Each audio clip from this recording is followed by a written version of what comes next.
जिला स्तरीय सूचना अधिकार कर्मशाला आज भद्रक जिले में अनुष्ठित होउची।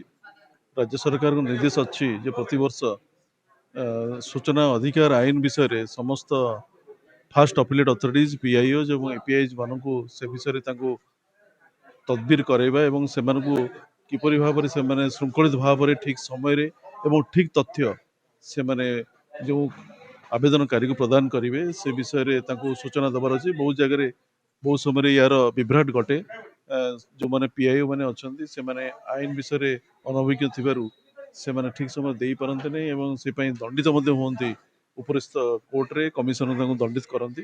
तेणु सेगुड़िक किपरि भाव में से दंडित नहेबे सूचना अधिकार आईन परिसर भितर किपरि भाव तथ्य दि जापर एवं दरखास्तकारी माने सुविधा रे एवं ठीक समय तथ्य पाइपर से विषय गोटे कर्मशाला अनुष्ठित होउची।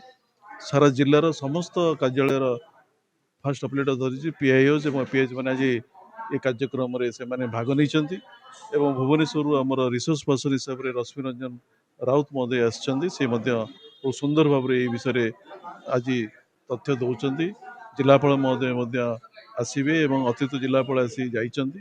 तेणु निश्चित भाव में आज कर्मशाला निश्चित भाव में समस्त उपादेय यहाँ साधित हो। आरटीआई किसी द्वंद्व ना 2005 जो अधिनियम सरकार कर आरटीआई सब क्लीयर कराई किसी समय तार मॉडिफिकेशन होती माननीय अदालत किसी समय रूलिंग्स देइछन्ती से सब गुड़ी विचार करिकी से किपरि भाव में सुविधा तथ्य दि जापर।